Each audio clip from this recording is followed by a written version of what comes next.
वर्तमान में मौसम क्या कह रहा है? वर्तमान मौसम हल्का गुलाबी ठंडा है, लेकिन गर्म व उखम है।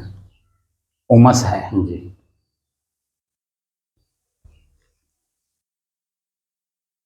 उमस होने के कारण क्या क्या मिल रहा है? गर्मी लग रही, पसीना मिल रहा है, अकुला रहा है, अकुलाहट लग रही है। अकुलाहट लग रही है। जी। सांस लेने में दिक्कत भी हो रही होगी। और कुछ मिल रहा है?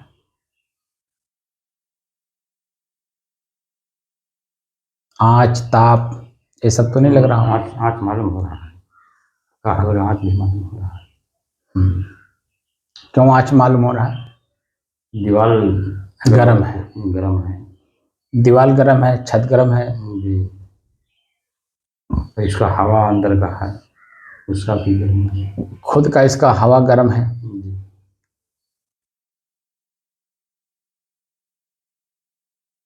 ये सब मालूम हो गया। जी।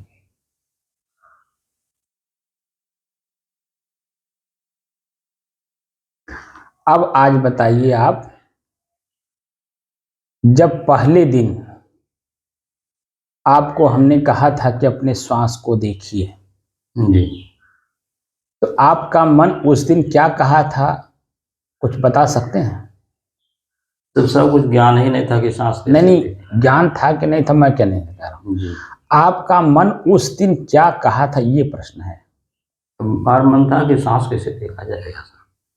मतलब एक मन में हंसी टाइप का आई होगी। जी। हाँ, ये क्या ऐसा बता रहे हैं कि बहुत बड़ी बात, इस साधना तो बहुत ऊंची कराने के लिए हवा काबा कर दिए, मैंने उद्घाटन कराए। जी। और उद्घाटन कम से कम हम जानते हैं कि 200-250 लोग भोजन किए होंगे। जी। जी। और दीपावली का दूसरा दिन, जिसको परुआ कहते हैं, जी। अब परुआ के दिन जो उद्घाटन करने आए थे लोग, जी। उन्होंने स्पष्ट कहा था ना कि कोई घर से नहीं निकलता है, कि हम लोग एक कदम घर से नहीं निकलते हैं, हमारी मान्यता और परंपरा के अनुसार। जी। जी। क्योंकि वह सब लोग ठाकुर थे। जी।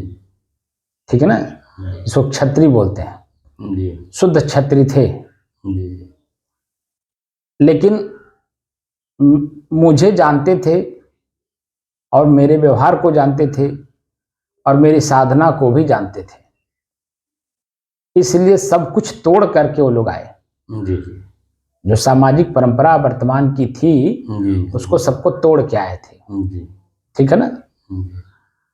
लेकिन जब पहला दिन तो उद्घाटन का था, उसमें तो कोई नहीं बैठा, शुभारंभ कराया गया। दूसरे दिन जब हम लोग बैठे थे तो पूरा हाल भरा हुआ था। जी। कहीं जगह नहीं थी, बल्कि इसी कैपेसिटी के अनुसार ज्यादा लोग थे। और सबके मन में था ये क्या सिखाएंगे। ठीक है ना, सबके मन में था कि क्या सिखाएंगे, यही था ना। क्योंकि आप तो साक्षी हैं प्रथम दिन से ही। मैं सिर्फ श्वास के अलावा ना मैं प्राणायाम कराया, ना मैं कोई आसन कराया, ना मैं कोई योगिक क्रिया कराया। ठीक है ना। जो वर्तमान समय में पूरे समाज में फैला हुआ है कि योग का मतलब आसन और प्राणायाम और क्रिया, जो वर्तमान में सभी के दिमाग में यही घुसा है। अब घुसेगा कहाँ से? क्योंकि उसी का प्रचार ही किया गया। आसन करते समय कुछ बातें सूक्ष्म बताई गई होंगी या बताई जाती हैं, लेकिन जो योग कराने वाले लोग हैं उस सूक्ष्म स्थिति में जब वो खुद ही नहीं है तो सूक्ष्म स्थिति सिर्फ वो रटी रटाई चीजें बोल देते हैं। जैसे पतंजलि योग दर्शन के सूत्र योगस चित्त वृत्ति निरोध है, ठीक है ना, ध्यानम निर्विषयम मन है, ठीक, सब बता देंगे। जो सूत्र कहता है वो बोल देंगे, लेकिन वो सूत्र पे स्वयं अपने को परिभाषित नहीं किए तो उसकी गहराई में जाकर के कैसे बता पाएंगे। तो जो वर्तमान में फैला हुआ है वही हमारे इस हाल में बैठे हुए लोगों के मन में भी था कि क्या सिखाएंगे। और ये भी देख रहे हैं बैठने वाले लोग कि अगर हम लोग क्रिया करेंगे तो शरीर आपस में ही टच होगा, टकराएगा, क्योंकि सट सट के बैठे हैं। और जब आसन कराया जाएगा तो आसन में दूरी चाहिए, और दूरी है नहीं, और सट के हम लोग बैठेंगे तो हम लोग सीखेंगे क्या, ये मन में था ना। जब हमने प्रारंभ किया था कि अपने ही श्वास को अपने से अलग होकर के देखो, और हमने कुछ नहीं किया, सिर्फ दृष्टा दृश्य का अभ्यास कराने की दृष्टि से बैठाया, और लोगों के मन में क्या हुआ कि ये क्या कौन सी नया चीज है लाके दे रहे हैं कि अपने श्वास को अपने देखो। तो देखे होंगे कि जैसे आपके मन में हंसी आई होगी वैसे सबके मन में आया होगा, और सभी लोग जब यहाँ से बाहर निकले होंगे तो आपस में चर्चा कर रहे होंगे कि ये क्या सिखा रहे हैं, कुछ पता ही नहीं चल रहा। और 2 घंटे के अभ्यास में देखे होंगे कि आपका मन श्वास पर टिका ही नहीं होगा। मेरे काफी दिन नहीं टिका सर, काफी दिन तक नहीं टिका ना। नहीं, पहले दिन की बात कर रहा हूँ। पहले दिन की तो कोई बात नहीं है, तो पहले टिक जाएगा पहले दिन। नहीं, वो बात नहीं कर, टिकने की बात कर रहा हूँ, क्योंकि मन उतावले में है ना कि ये क्या नया चीज सिखा रहे हैं, ऐसा महसूस हो रहा होगा ना। पहला दिन की बात कर रहा हूं मैं कि पहले दिन जब हम शुरू किए थे 6 नवंबर 2021 को, 5 नवंबर 2021 को तो हम लोग शुभारंभ कराए, उद्घाटन जिसको कहते हैं। उसमें हमारे महंत जी भी आए, और पूर्व मंडलायुक्त अजय दीप सिंह जी अलीगढ़ के, वो भी आए थे। हमारे राणा दिनेश प्रताप सिंह जो वर्तमान में नगर पंचायत के अध्यक्ष के प्रतिनिधि हैं, वो भी आए थे। और कितने लोग आए थे, हमारे रोटरी क्लब के, बस्ती रोटरी क्लब के मयंक श्रीवास्तव थे, प्रमोद गाड़िया जी थे, और उनके सानिध्य में यहाँ रोटरी क्लब के कई लोग थे, कई डॉक्टर्स थे, और जनता तो थी ही, हमारे भक्त लोग भी थे, गांव के लोग भी थे। और हमने जिनको इनवाइट किया था उसमें कई लोग आए हुए थे, कई लोग नहीं आए। ज्यादा लोग परुआ के कारण नहीं आए था। हाँ, परुआ के कारण नहीं आए। खैर कोई बात नहीं, हमको तो अपना काम करना है। परुआ के दिन हमने परुआईपन ही तो छुड़ाना था, इसीलिए हमने परुआ के दिन ही चुना, साफ जानबूझ करके चुना था। उसके हम आगे पीछे भी कर सकते थे, लेकिन परुआ जो उनके अंदर में परुआईपन है मनुष्य के अंदर में, उसको छुड़ाने की दृष्टि से ही हमने परुआ के दिन शुरू किया था। और उसमें हमें यही देखना था कि कितने लोगों के अंदर में मनुष्यता है, या स्वयं के अंदर जागृति है, चेतना है। तो 250 से 300 लोगों के अंदर में हमने चेतना देखा। और जिनको हमने बुलाया, खाली उस विशिष्ट अतिथियों में सिर्फ जीपी त्रिपाठी जी नहीं आए, जो पूर्व जिलाधिकारी मऊ के थे, कोई भर नहीं आए। बाकी तो लोग, जितने भी लोग इनवाइट किए थे विशिष्ट अतिथि में, सभी लोग आए थे, जनता भी आई थी। जो शुद्ध एकदम परुआ थे वही नहीं आए, क्योंकि वो तो उनके दिमाग में है ना क्या परुआ है, वो बैठा रखे कि परुआ है तो कुछ नहीं करना। अरे परुआ है तो आपको टट्टी भी नहीं करने जाना चाहिए, बोलिए, आपको नहाना भी नहीं चाहिए, भोजन भी नहीं करना चाहिए, बिस्तर छोड़ना ही नहीं चाहिए। परुआईपन अगर आप देख रहे हैं तो बिस्तर छोड़ना ही नहीं चाहिए था, तो क्यों बिस्तर आप छोड़ रहे हैं? खैर वो सब तो हमें टिप्पणी नहीं करनी किसी की, लेकिन जो मैं कहना चाह रहा हूं उस पर ध्यान देने वाली बात है।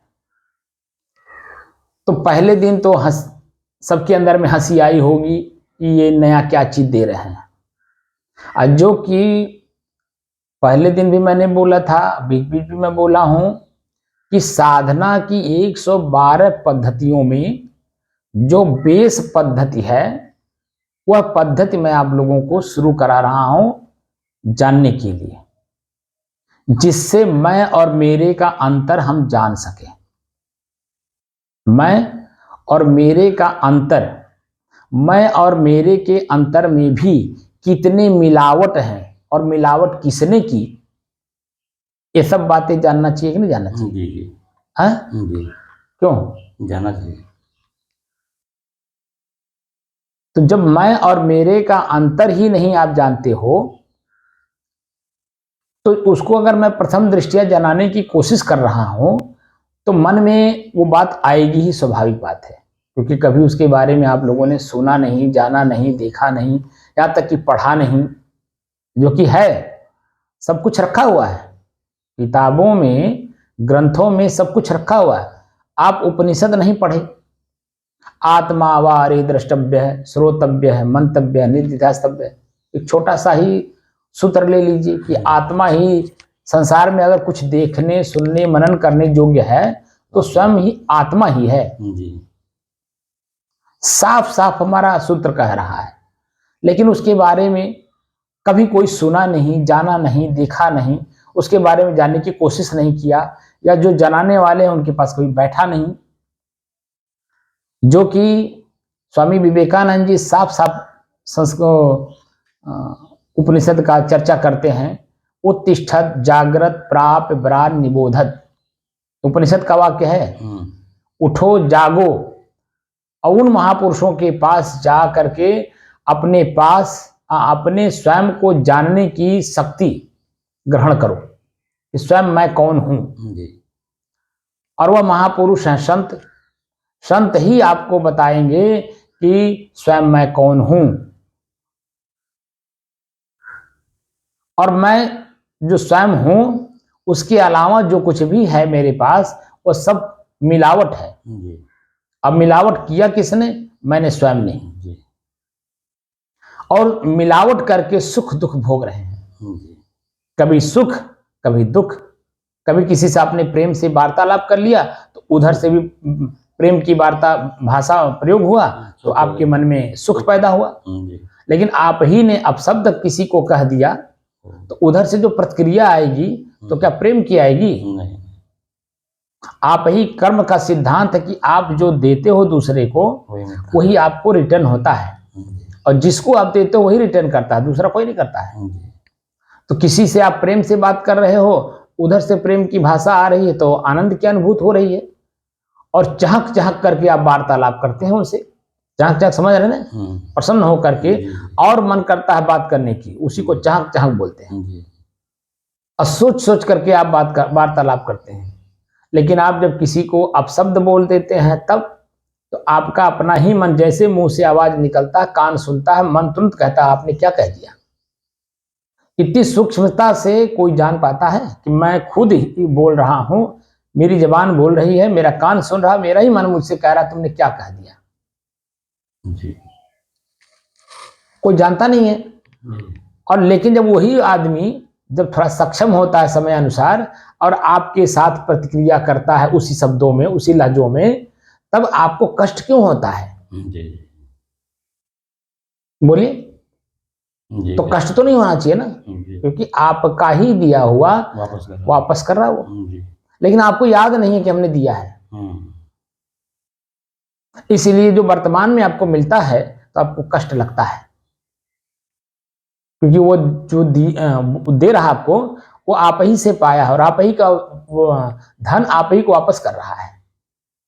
मैंने कई बार जिक्र किया था कि मान लीजिए 1 लाख रुपया आपने हमको दिया या हमने आपको दिया, और दे करके हम लोग भूल गए, लेकिन जब हमारे पास धन हुआ, जब हम लौटाने लगे तो क्या हम लेंगे नहीं? बोलिए, हम दे रहे हैं तो क्या आप लेंगे? नहीं लेंगे कि नहीं लेंगे? तो रुपया लेते समय जब आपको आनंद मिल सकता है तो जो आप शब्द दिए हैं वह भी तो धन है। और संसार में सबसे बड़ा धन है शब्द, यानी ज्ञान। शब्द मतलब ज्ञान, जानकारी। तो जो शब्द के माध्यम से जानकारी किसी को आप देते हो, वही व्यक्ति जानकारी के रूप में आपको देता है, दूसरा कोई नहीं देता है। इतिहास उठा करके देखेंगे तो द्रोणाचार्य जी अर्जुन को जो कुछ भी दिए थे, अर्जुन वही तो उनको लौटाया था। बोलिए, कि दूसरा कुछ लौटाया था? भगवान शंकर जी भस्मासुर को जो दिए थे, भस्मासुर जब उन्हीं को लौटाने लगा तो क्यों भागने लगे?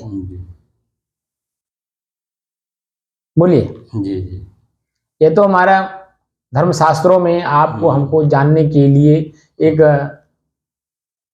भरा पड़ा वो उदाहरण, कथा मतलब उदाहरण।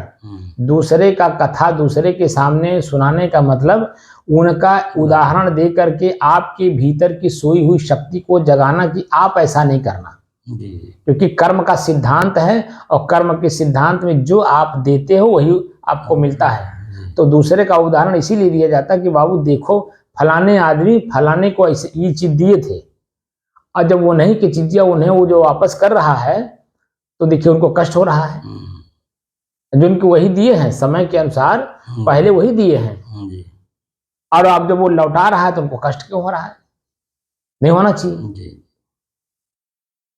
तो जो पहले दिन से लेकर के और लगभग 2 साल तक हम लोग सिर्फ श्वास को देखने में लगे रहे, ठीक है ना जी।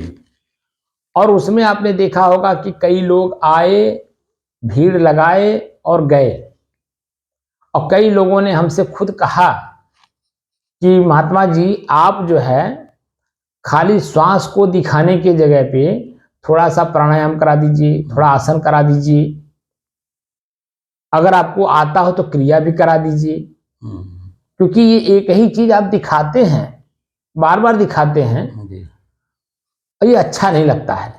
हमारा अपना श्वास हम देखें, हम अपने श्वास को क्या देखें, कैसे देखें, अपना श्वास कैसे दिखाई देगा? तमाम तरह के प्रश्न आए ना, और उन प्रश्नों को हमने किसी की बात, सबकी बात मैं सुनता था, लेकिन मैं जानता हूं कि ये कहां से बोल रहे हैं और हम कहां से बोल रहे हैं। इसीलिए हमने किसी की सुनी नहीं। हमने कहा कि अगर आपको साधना करनी, हम साधना सिखा रहे हैं ना, साधना का मतलब क्या? अपने बस में, अपने ही बस में अपने करने की साधना सिखा रहा हूं। क्योंकि हम अपने बस में है ये नहीं है। जब मेरा श्वास मेरे बस में नहीं है तो बता दीजिए मेरे कर्म मेरे बस में कहां होंगे? क्या मैं जान रहा हूं कि मैं क्या कर रहा हूं? स्वयं को जानने का सिद्धांत जो सैद्धांतिक रूप से साधना की पद्धति है, हम उसे लागू कर रहे हैं, लेकिन धीरे धीरे लागू करेंगे। एक बैग लागू कर देंगे तो यह हमारी साधना भी टूट जाएगी, अनवरत नहीं चलेगी। और दूसरी बात यह है कि आपके अंदर में जो जानने की लालसा या जिज्ञासा है वो टूट जाएगी, और अपने आप को आप जान ही नहीं पाओगे कि मैं कौन हूं। और रही बात मोक्ष की, कैवल्य की, निर्वाण की, ठीक है, या स्वरूप स्थिति की, आत्म स्थिति की, केवली की, जो कुछ भी आप शब्द के रूप में खाली पढ़ लेंगे, सुन लेंगे या सुना देंगे, लेकिन स्वयं को अनुभव नहीं कर पाएंगे, ठीक है कि नहीं? और स्वयं का जब तक अनुभव नहीं कर पाएंगे तब तक क्या होगा? बेकार है।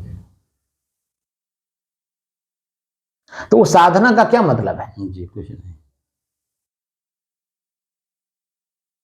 तो श्वास को दिखाया, मेरा ही श्वास कैसे चल रहा है, पहला प्रश्न का उत्तर ढूंढा कि जब हम कोई बात सोचते हैं या मन में होता है तो हम क्योंकि मन और चित्त दोनों एक साथ होने की वजह से हमारे श्वास पे मन टिकता ही नहीं है।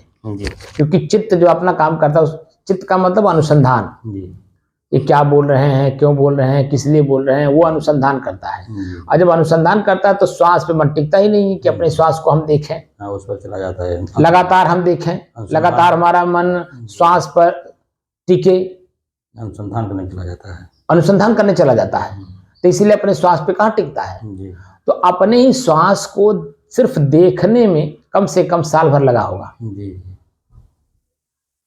और उस दौरान हम बोलते भी रहे, हर बात हम बोल गए हैं।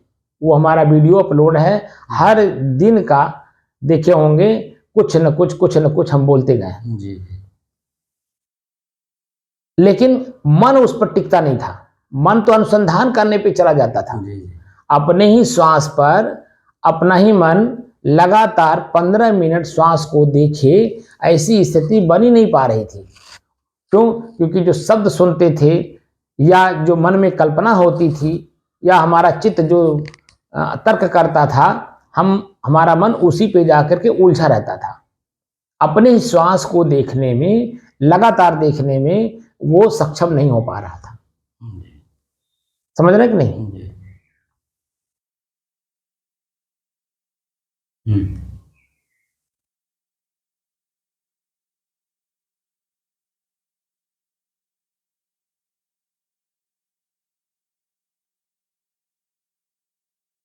अपने ही चंचल मन को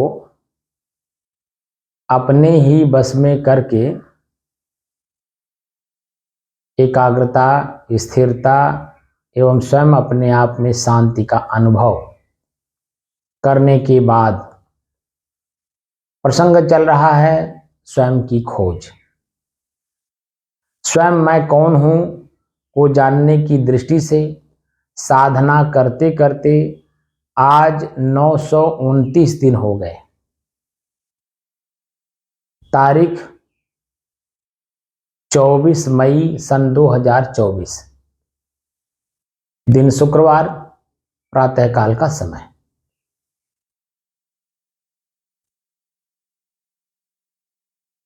तो आपने देखा होगा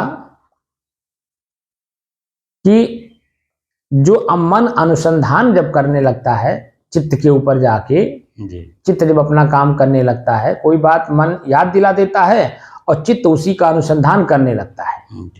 तो श्वास पर हमारा मन लगातार 15 मिनट तक नहीं टिक पा रहा था। 15 मिनट कौन कहे कि 1 मिनट भी जल्दी नहीं टिक पा रहा था, क्योंकि हम अपने श्वास को देखें कैसे। प्रश्न तो ये था। हमने कहा था कि अपने श्वास को देखो। प्रश्न मन में उठ गया कि अपने श्वास को कैसे देखें। भाई हवा दिखाई तो देता नहीं इस आंख से, पंखा चलता है, पेड़ें हिलती हैं, लेकिन हवा कहीं दिखाई नहीं देता है। लेकिन हमने जब उसका तुरंत उत्तर दिया तो बात समझ में आ गई कि नहीं? कि हमारे ही शरीर में स्पर्श करता है, और जब स्पर्श करता तो महसूस होता है कि नहीं? जी, महसूस होता है। तो महसूस जो शब्द है ये हमारा एक आंख है जी। और इसी आंख से हमें देखना कि हमारा श्वास कैसे चल रहा है। जी। प्रश्न का उत्तर ही मिला ना, मेरा स्वयं का श्वास कैसे चल रहा है। तो महसूस हो रहा होगा कि मेरा श्वास कैसे चल रहा है। अगर मन में जो चित्त अपना काम कर रहा है अनुसंधान का, उस चित्त पर कोई चिंता वाली बात अगर आ गई होगी तो चिंता करते करते मेरा श्वास तेज चलने लगता है। इतनी सूक्ष्मता से कोई जान नहीं पाता है, क्योंकि मन को पहली बात तो शांत किया नहीं। तो और शांत हुए बिना जन्म हम अपने ही शरीर पर, अपने ही मन पर, अपनी क्रियाओं, इंद्रियों की क्रियाओं पर क्या घटना घट रही है हम समझ ही नहीं पाते, क्योंकि हम स्थिर है नहीं और चंचल होने के कारण हमें महसूस होता नहीं। और जब महसूस होता है तो घटनाएं बड़ी हो जाती हैं और उसी में अकुलाहट, घबराहट, बेचैनी, जो कुछ भी होता है ना, पश्चाताप, आत्मग्लानि, घृणा, सब उसी में होता है, क्योंकि हम एक जगह पे स्थिर नहीं है, शांत नहीं है, एकाग्र नहीं है। और जब तक एकाग्रता, स्थिरता, शांति अपने को महसूस नहीं होगा तो सुख का मन अनुभव कैसे करेंगे। सुख का मतलब होता है मन कुछ भी ना सोचे। जब कुछ सोचेगा नहीं, उस समय की जो स्थिति होती है उस सुख का अनुभव करता है। या अनुकूलता पाएगा तब मन जन्म में वो सुख महसूस करता है, लेकिन जैसे ही प्रतिकूलता का अनुभव करता है वैसे बेचैन हो जाता है। तो उस समय में हमें दोनों स्थितियों को मन से देखना चाहिए कि अभी एक क्षण पहले मेरा मन बड़ा प्रसन्न था, 1 मिनट पहले प्रसन्न था, 1 मिनट बाद ही क्यों दुखी हो गया। तो जो क्यों दुखी हो गया जब प्रश्न अपने मन में करेंगे तो कारण तुरंत बता देगा। इस कारण से, यानी इस सोच से आपका मन दुखी हो रहा है, बेचैन भी हो रहा है, व्याकुल भी हो रहा है, घबरा भी रहा है, उग्र भी हो रहा है। कई चीजें उसमें हमें मिलने लगती हैं, लेकिन हम उसको नहीं जान पाते, और उसी को न जानने के कारण हमारी स्थिरता भंग हो जाती है। तो हम क्या करते हैं, चंचल मन से कुछ भी बोल देते हैं, कुछ भी देख लेते हैं, कुछ भी सुन लेते हैं और कुछ भी कर देते हैं। और उसका परिणाम क्या आता है? एक परिणाम तो हम शरीर धारण करके भोग ही रहे हैं, एक नया परिणाम और आ गया, पश्चाताप। नहीं, पश्चाताप के बाद, पश्चाताप क्रिया होने के बाद जो सामाजिक, पारिवारिक, आर्थिक हमारी जो हरासमेंट होता है उसको देखते हुए ना हम पश्चाताप करते हैं। लेकिन जो क्रिया हो गई, हरासमेंट हो गया, वो क्रिया तो लौट करके नहीं आएगी ना आपके पश्चाताप करने से। हो गया तो किस वापस आएगी। अब उसको जीवन भर के लिए लेकर होइए, तो हो गया जीवन भर के लिए, क्रिया हो गई तो क्रिया वो जीवन भर के लिए हो गया। समाज आपको छूट दे दिया, क्षमा कर दिया, परिवार क्षमा कर दिया, अर्थ का भी जो है आप बढ़ोतरी कर लिए, धनवान बन गए। जो नुकसान हुआ था वो नुकसान तो आपने भरपाई कर ली, लेकिन अपने अंदर में जो चित्त में स्थायी रूप घर कर गया तो याद कराएगा ही, तो वो तो स्मरण कराएगा ही ना, ख्याल कराएगा ही, और उस ख्याल में ही आप हमेशा डूबे रहते हैं। भूत जो बीत गया है, आदमी चिंता में क्यों रहता है? जो बीत गया उसको जब देखता, हमारी आंखें, भीतर की आंखें जब देखती है ना, अपनी घटना को जब देखती है हमारी, तब उसी चित्त जब अनुसंधान करती है तो कष्ट महसूस होता है, पीड़ा महसूस होता है। इन सब चीजों से निजात, यानी अपने आप को मुक्त करने का साधन है हमारा श्वास। जब श्वास को देखते देखते 1 घंटा, 2 घंटा, 4 घंटा, 6 घंटा, 10 घंटा, यहाँ तक कि 24 घंटे का लगातार हम अपने श्वास पे ही मन को टिका लें, फिर जिंदगी देखिए तो एकांत हो जाएगी साहब। अपने श्वास पे जब हम 24 घंटे का अभ्यास कर लेंगे तो परग परग पर हम जहाँ चलेंगे, हमको खुद महसूस होगा कि क्रिया कैसी हो रही है और किसकी हो रही है, कैसी हो रही है और किसकी हो रही है। किसकी का मतलब क्या होता है? अभी जो मैंने प्रश्न किया, किसकी हो रही है, तो हमारे शरीर की, हमारी, अपनी, मेरी। किसकी का मतलब क्या होता है? 5 तत्व आपके शरीर में है। किस तत्व की? जी। किसकी शब्द का प्रयोग किया? किस तत्व की? तो किसकी में तत्व हमने हटा दिया, हमने बोला ही नहीं किस तत्व को कह देता तो तुरंत समझ जाते।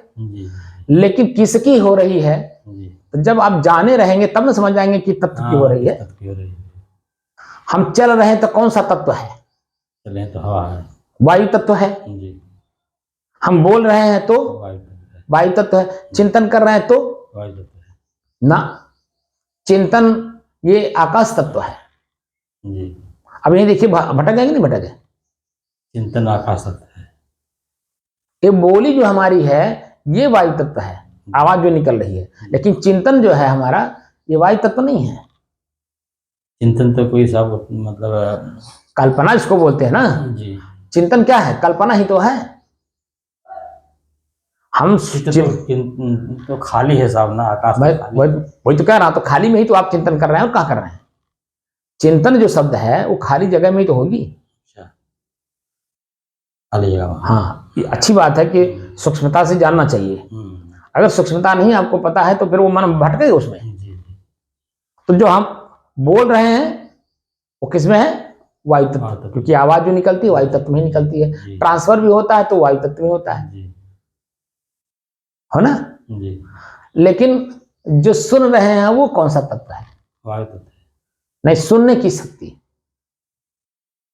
तो बोलने की आवाज जो है वो ना वायु तत्व है। सुनने की जो शक्ति है, कान है ना जी, तो कान के अंदर ही तो है सुनने की शक्ति जी। कान के अंदर में ही है। जी। वो कौन सी शक्ति है? आकाश शक्ति होगी। खोजिए। आकाश अभी पांचों तत्वों के बारे में पूर्ण तो ज्ञान किए नहीं आप, वही नहीं होगा साहब, एक दिन नोट करा दिए। 5 एक एक नोट किए हुए हो आप, आपको पता कहाँ नोट किए हो? थोड़ा थोड़ा नोट करा है। हम तो थोड़ा में ही बहुत होता है। एक एक 5 है साहब, वह मतलब पता चल जाता है। वह भी जो सुनने की शक्ति है ना, हाँ, वह भी जो है आकाश तत्व है। आकाश तत्व है। लेकिन जो ग्रहण करने की शक्ति है वो किसकी है? मन की है ना। मन के। सुनने की शक्ति तो है कान में, हाँ, वो आकाश तत्व है। देखिए यहाँ कोई कुछ है वहां पे? कुछ नहीं। कान खोदिए, कान में कहीं कुछ नहीं दिखता है। जी आप लीड लगा करके सुनिए तो आपको पता चलता कि यहाँ से आवाज आ रही है। जी। लीड लगाइए कान में हाँ, तो पता चलता है कि पूरे मस्तिष्क में मालूम पड़ता है। इसका मतलब वो पूरा आकाश तत्व है। हाँ, पूरा मस्तिष्क में जो आवाज गूंजती है जी वो आकाश तत्व में ही तो गूंजेगी। जैसे जो हम जी। बोल रहे हैं हाँ, तो वायु जो हमारा जो आवाज है, आकाश वायु तत्व जो है वो कहाँ? आकाश तत्व। आकाश तत्व में ही तो लेके दौड़ेगा, जी खाली जगह में तो जाएगा। जी। हम यहाँ बोल रहे हैं, अगर यहाँ दीवार होता हाँ, तो आपके पास कहाँ जा पाता? नहीं जाता। लेकिन खाली जगह है, इसलिए हमारी आवाज आपके कान तक जा रही है। तो ये जो खाली जगह है वो आकाश तत्व है। तो हमारा मस्तिष्क भी खाली तत्व है, जी इसलिए जो पूरे मस्तिष्क में गूंजता है। जी। कभी लीड लगाए हैं कि नहीं? ना, भी नहीं लगाए हैं। नहीं। हाँ, आज आपको शाम को लगवा करके दिखवाते हैं कि कान में जैसे ही लीड लगाएंगे, जो भी आवाज आपको उस लीड के माध्यम से आपके कान में जाएगा तो पूरे मस्तिष्क में गूंजेगा, आप देखिएगा। जी तो आकाश तत्व हुआ। लेकिन ग्रहण करने की शक्ति किसके पास है? मन के पास। मन के पास। क्योंकि ये गूंजता भर भले है लेकिन उसको पकड़ने की शक्ति उसमें नहीं है। जी अब पकड़ता है मन, जी ठीक है ना। जी। तो तत्व के ऊपर न मन हुआ, क्योंकि वो जो देख लिया गया, सुन लिया गया, वो जो वही मन बनता हाँ, है, वही मन बना जो। दूसरा तो बनता नहीं है। तो कान में जो आवाज गूंज रही है उसको जो पकड़ता है वो मन पकड़ता है, उसी में दुख सुख का अनुभव करता है। बात समझ रहे बारीकी से? जी। तो हमने कहा कि जो किसकी है, चलने की शक्ति किसकी है? तो वायु तत्व की हो गई। जी इस तरह से जब हम अपने को देखते हैं जी। तत्वों के बारे में, तब हमें पता चलता है कि मैं भी एक अलग तत्व हूं। जी। जब विश्लेषण करिए मैं और मेरे का, तब पता चलता है कि ये तत्व तो हैं। जैसे सब आकाश दिखाई नहीं देता है, वैसे मैं तत्व भी नहीं दिखाई देगा। नहीं, मैं चार तत्व दिखाई देता है। चार तत्व। हाँ, बिल्कुल सही बात है कि चार तत्व दिखाई देता है, पांचवा दिखाई नहीं देता है। जी, आकाश आकाश तो दिखाई देता नहीं है। लेकिन आकाश तत्व ना होता, जी, खाली जगह ना होता, खाली जगह को ही आकाश कहा गया। जी। और आपकी तुलना जो आकाश तत्व से ही की गई है। जी। तो जो दिखाई देता है वो मन के द्वारा ही तो दिखाई देता है। और जब मन विलीन हो जाता है, चित्त का भी अपना काम खत्म हो जाता है, बुद्धि निश्चय नहीं करती है, क्रिया होती नहीं है, वो जो अवस्था है वो अवस्था आपकी अपनी ही तो है। तो विशाल आकाश की तरह आप हैं, लेकिन छोटी छोटी टुकड़ों में अपने आप को बांट रखे हैं। जैसे जब जमीन पे चलिए तो आप देखेंगे कि सड़कें घूमी रहती हैं टुकड़े टुकड़े में। कुछ देर सीधा रहेगा, फिर टेढ़ा दाएं कटा रहेगा, फिर बाएं कटा रहेगा, टेढ़ा मेढ़ा रहेगा। वो सब चीजें तो है, क्योंकि हम उसी में पेड़ भी है, पहाड़ भी है, नदी भी है, नाला भी है, घर भी है, अनेकों घर हैं। सबको क्रॉस करते हुए हम आगे बढ़ते हैं। और लेकिन अगर उड़ने की शक्ति हो तो, उड़ने की अगर शक्ति हो तो जमीन पे हमें घूमने की जरूरत नहीं, नदी नाला हमें पार करने की जरूरत नहीं, हम सीधे 5 मिनट वहां पहुंच जाएंगे। लेकिन उड़ने की शक्ति है नहीं, तो इसलिए जो है हमें चल करके जाना पड़ता है। तो चल करके जाने में हम वहां पहुंचते हैं, जहां हम जाना चाहते हैं वहां चल के जाते हैं। तो हम लोग जो है, जो अंदर में पृथ्वी पे अपने आप को रोक रखे हैं, आकाश तत्व में गए ही नहीं, पृथ्वी पे ही अभी। तो पृथ्वी में जो हमने अनेकों प्रकार के दृश्य देख रखा है, कान से सुन रखा है, जीभ से स्वाद ले रखा है, नाक से सुगंध दुर्गंध ले रखा है, हम उसी में जो है उलझे हुए हैं। और जैसे जैसे ये खत्म होता जाता है वैसे वैसे जो है हम अपने आप को विशाल महसूस करते हैं। तो एक शब्द आपने पढ़ा होगा, संत मही विचरत यही हेता। क्या कह रहे हैं? गोस्वामी तुलसीदास जी की लाइन है ना, संत मही विचरत यही हेता और जड़ जीवन को करहि सचेता। शब्द है ना, ये शब्द पे ठहर करके कभी विचार किसी ने किया? क्या कहना चाहते हैं? ये इसी पॉइंट पे जाकर के उन्होंने कहा है। संत का मतलब क्या? उनका विशाल हृदय होता है, क्योंकि अपने ही अंदर की बुराई निकाल दी। जो आंख से देखने की बुराई थी उसको निकाल के फेंक दिया उन्होंने, उसका रास्ता आजाद कर लिया। कान से सुन करके जो बुराई थी उसको निकाल दिया, कान से आजाद हो गए। मैंने शरीर को अपने बस में कर लिया और शरीर से उत्पन्न होने वाली बुराई को उन्होंने अपने बस में कर लिया। और कैसे किया? अच्छा करते करते, अच्छा देखते देखते, अच्छा सुनते सुनते, अच्छा बोलते बोलते, अच्छा सूंघते सूंघते। क्योंकि संत जो है ज्यादातर आप देखेंगे कि जंगल में मिलते हैं। तो जंगल में जो व्यक्ति रहेगा तो चारों तरफ से खुला वातावरण है ना, प्राकृतिक सौंदर्य, छटा, हर चीज आपको। तो वहां पर जो हवा है वो कभी दुर्गंध लेके आती ही नहीं है। हाँ, कभी कभी लेके आएगी, कभी कभी, तो उसमें व्याकुलता, अकुलाहट, घबराहट सब होता है। तो संत क्या करते? कमरे से बाहर आके बैठ जाते हैं। तो हवा के माध्यम से जो उनको अकुलाहट, व्याकुलता, बेचैनी कमरे के अंदर में यानी झोपड़ी के अंदर में दिख रहा था, वो जैसे बाहर आते थे हो जाता। क्योंकि वायुमंडल जो है पूरा स्वच्छ है, निर्मल है। तो वो स्वयं अपने आप में वायु की तरह एकदम स्वच्छ निर्मल कर लिए हैं। और वो जब समाज में उतरते हैं तो पहले शांत भाव में ही रहते हैं, वो अपनी जो स्थिति है उसी स्थिति में रहते हैं। तो आपकी पूरी बात सुनते हैं और उसी में एक शब्द कर दे देंगे। अगर आप किसी बात से पीड़ित हो तो कहते हैं कि उदार बनो, क्षमाशील हो, सहनशील बनो। एक ऐसे शब्द का प्रयोग कर देंगे क्योंकि वह उसमें है, तो आपको भी उसी में आने की प्रेरणा देते हैं। तो जैसे आप उसका प्रयोग करते हो तो तत्काल तो नहीं पता चलेगा, लेकिन कुछ देर के बाद, कुछ देर का मतलब कुछ दिन के बाद आपको पता चलता है कि नहीं, संत जी बहुत अच्छा बात कह गए थे। एक शब्द बोले थे लेकिन वह बहुत वजनदार शब्द है। और पहले जब आपके घर संत आए थे, संत मही विचरते, मही माने पृथ्वी, तो पृथ्वी पर विचरण करते हैं वो आप लोगों को चेतना लाने के लिए कि तुम ये नहीं हो, तुम्हारा कर्म बोल रहा है, तुम नहीं हो, तुम्हारा कर्म बोल रहा है। तो कर्म को इस तरह से सुधार लो तो तुम अपने को जान जाओगे और तुम्हारा कर्म सुधार जाएगा। तो यही जो तुमको कष्ट मिल रहा है जिसके कारण से, उसी कारण से जो है आपको सुख भी मिलेगा। सुख और दुख जो है हमारे मन का भ्रम है। ये सब बातें जो है वो पृथ्वी पे घूमते हुए सबको चिताते हैं, जनाते हैं। जैसे हम पूरा पृथ्वी का पूरा भूमंडल को हम चिता रहे हैं कि तुम और तुम्हारा कर्म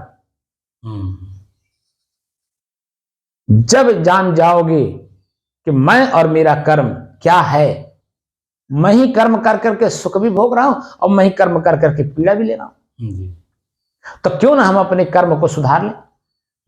तो कर्म को सुधारेंगे तो पीड़ा से मुक्त तो होंगे ही होंगे, सुख का अनुभव होगा ही होगा। लेकिन स्वयं के भी जानकारी होती कि मेरे ही द्वारा कर्म किया हुआ तो मैं कौन हूं, ये प्रश्न कभी न कभी आपके मन में आएगा।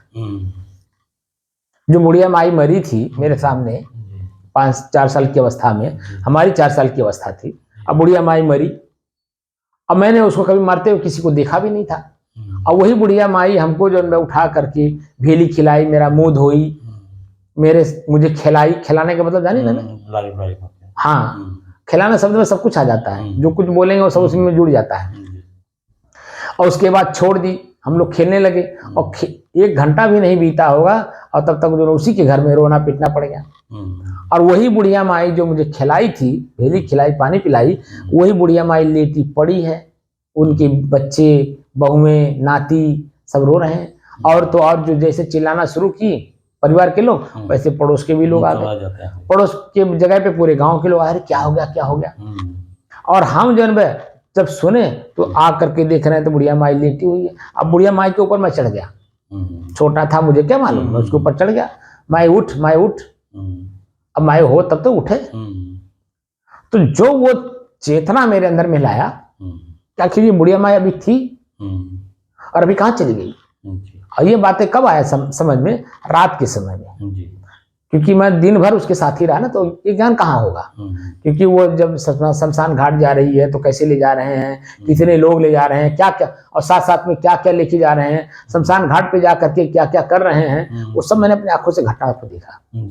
चिता पे रख रहे हैं, चिता पे रखने के बाद उसको उसके ऊपर भी लकड़ी रख रहे हैं, और तभी मैं बोल रहा हूँ, चिल्ला रहा हूँ, रो रहा हूँ, अरे बुढ़िया माई को कष्ट होगा, बुढ़िया माई को दबा रहे हैं। जो घटना हमने देखा है उसमें मैं रो ही रहा था, और जब आग लगाए और मैं रोने लगा। लेकिन पास में बैठ करके उसको मैंने देखा कि उसका बाल जल गया, गाल जल गया, गाल का मतलब चमड़ी, फिर मांस जल गया, फिर हड्डी जल रही है, सब कुछ जलते हुए देखा। तो वो जो मेरे अंदर में फिर रात में पूरा मंथन किया, तो रात में मुझे ज्ञान हुआ कि आखिर वो थी कौन। और जब तक जिंदा थी तब तक उसके हाथ पैर आंख नाक कान सब चल रहे थे, और सबके बीच में थी, और किसी की हिम्मत नहीं थी कि उसको चिता पे ले जाकर के जला दे। लेकिन क्या उसमें था कि जब तक वो पूरे समाज में थी, और क्या निकल गया उस शरीर से कि उसी को पूरे समाज मिल करके ले जाके जला के खा कर दिया। वो जो चेतना मेरे अंदर में आई, वही चेतना जब महात्मा बुद्ध के अंदर में आया कि 3 चीजों को देखे, और स्वयं से प्रश्न किया, बुढ़ौती क्या मेरे शरीर के साथ भी होगा। तो जो सारथी था उसने स्पष्ट कहा कि जी हुजूर, आपकी उम्र जैसे जैसे बढ़ेगी, इस अवस्था में आप आएंगे तो आपके भी शरीर की ही गति होगी। रोगी देखा उन्होंने, तो क्या मेरे शरीर में रोग होगा? बिल्कुल होगा, समय आने दीजिए। तीसरे दिन मरे हुए आदमी को देखा, लेकर के जा रहे हैं, तो उन्होंने पूछा क्या इसी दशा मेरी भी होगी? तो सारथी ने कहा जी हुजूर, समय के अनुसार सबके साथ होता तो आप बच जाएंगे। तो इसका उपचार क्या है? तो बेचारा वो जो सारथी था जितना जानता था उतना बता दिया कि भजन ही इसका सार है। क्या है? भजन। जो सुना था समाज में, जितना जानता था, वो बताया कि भजन ही एक इसका सार है, कुछ नहीं। तो भजन का मतलब लोग क्या समझते हैं? ठीक है, भजन का मतलब यही समझते हैं कि आंख बंद करके बैठ जाओ, भजन कर रहे हैं, या कंठी ले लिया, जप कर रहे हैं तो कह रहे हैं भजन कर रहे हैं, या मुंह से गा रहे हैं ताल सुर में, उसको कह रहे हैं भजन गा रहे हैं। भजन इसे नहीं कहते हैं। भज सेवायाम धातु से भजन शब्द बना है, तो उसका अर्थ होता है सेवा करना। तो सेवा जिसकी की जाती है, वो जब प्रसन्न होता है तभी तो हमें आशीर्वाद देता है। तो हम अपनी सेवा खुद करें तो हम खुद प्रसन्न होंगे ना, हम अपना कर्म दिखाई देगा कि किस कारण से मैं दुखी था और किस कारण से मैं सुखी हो रहा हूं। तो स्वयं की सेवा स्वयं में ही करनी होती है, यानी बुराई को त्यागना होता है। एक एक बुराई त्यागती जाइए, देखते जाइए, त्यागते जाइए, देखते जाइए, त्यागते जाइए। तो जो शुरू से लेकर के और साधना की आज 929 दिनों तक जो पद्धति मैं लेकर के चला, स्वयं को पढ़ने के लिए, तो पसीना, शरीर और मैं। अब पसीना क्यों हो रहा है? गर्मी के कारण। पसीना क्यों हो रहा है? शरीर के कारण। पसीना क्यों हो रहा है? शरीर में जो अग्नि है वो अग्नि और बाहर की अग्नि दोनों प्रचंड हो गई, तो हमारे शरीर की जो पानी है वो भाप बन करके बाहर निकलने लगा। और गहराई से अध्ययन करेंगे तो और चीजें मिलती है, व्याकुलता, बेचैनी, घबराहट, सांस लेने में दिक्कत। जैसे 3 दिन पहले मेरे साथ हुआ था, वो जो घटना घटी, वो घटना में आप देखे ही होंगे, बेचैनी, व्याकुलता, खुजली, छोटे छोटे दाने। और जब मैंने देखा कि अब इससे भी ज्यादा अगर रुकूंगा तो मेरे शरीर में जो हर साल जलपुत्ती हो जाती है वह हो जाएगी, जो छोटे छोटे दाने हो रहे हैं यही बड़े हो जाएंगे। इसीलिए मैं 5 मिनट पर 7 बजने में 5 मिनट पहले ही मैं उठ के चल दिया, क्योंकि वो मुझे दिखाई दे दिया कि जलपुत्ती होने वाली है, तो इसलिए मैं उठ गया। तो जो कारण हमें समझ में आ रहा है, साहब होती है सिर्फ का ठंडा गर्म के कारण से, तो वही तो हो रहा है। हाँ जी, अगर ठंडा गर्म कारण से जलपुत्ती होती है, तो गर्म बढ़ रहा है, गर्मी जो है वही उसका कारण बढ़ रही थी, और जिसके कारण जब वो मेरे ही शरीर में मुझे अनुभव होने लगा। तो वो जो प्रतिदिन जो हम साधना करते हैं, सुबह शाम बैठते हैं, उसमें रुकावट आ जाएगा कि नहीं आ जाएगा? आ जाएगा। अभी कल ही आपने देखा कि रात में मैं उंगली फोड़ा पैर का, और उंगली फोड़ते समय हमारी हड्डी ही जो है खिसक गई। जी जी खिसक गई। और जब खिसक गई, अब बता दीजिए कितना कष्ट दे रहा था मुझे। मैं यहाँ आ पाया? नहीं आया था। तो मेरा ही अपना ही कर्म था ना। जी। उंगली ना फोड़ा होता मैं तो हड्डी सरकने का कहीं कोई सवाल ही नहीं था। और जब सवाल नहीं था, हड्डी ना खिसका होता तो मुझे दर्द नहीं महसूस होता। एक कदम भी मैं नहीं चल पा रहा था, इतना पीड़ा दे रहा था। मैं लेटरिन गया हूँ, मैं लाठी पकड़ करके गया हूँ, लाठी के सारे गया हूँ, और फिर भी नहीं चल पा रहा था, और पैर पूरा रख ही नहीं पा रहा था क्योंकि करक रहा था। वो खसक गया शरीर कोई अंग। अब देखिए वही हड्डी जब वो बालक आकर के बैठा दिया शिवकांत, तो जैसे ही उसने ऐसे किया, पीछे किया, वो आगे खसक गया था ना, और जैसे दबाया पीछे, कष्ट तो अपार दिया, लेकिन धैर्य रखा मैं, और वही जैसे खट से बैठा तैसे जन में पूरा दर्द अपने आप खत्म। जो कि उसके पहले मैं दवा भी खा लिया था, जो एलोपैथ का दवा, और आयुर्वेद का हमने जो है प्याज और हल्दी भी रख लिया था तेल में गर्म करके, ठीक है। तो वो कुछ काम तो किया ही था, लेकिन जो हड्डी सरका हुआ है असली काम तो नहीं किया उसने, काम तो हड्डी था, तो वो तो दर्द वही बना हुआ है। और जैसे बैठ गया तैसे देखिए, ना मुझे हल्दी रखने की जरूरत पड़ी और ना ही मुझे दवा खाने की जरूरत पड़ी। 3 खुराक दवा डॉक्टर साहब दिए थे, और वह 3 खुराक में एक ही खुराक कल सुबह खाया था, और 2 खुराक वैसे पड़ा है, और मेरा वो जो दर्द है असहनीय दर्द अपने आप। तो कर्म अपना ही कर्म अपने को पढ़ना है। श्वास को पढ़ने का मतलब क्या हुआ कि स्वयं को जानने के लिए हमने क्या क्या कर रखा, अपने को भटकाने के लिए हमने स्वयं किया ही है। और किसके द्वारा किया है? इन नेत्रों के द्वारा।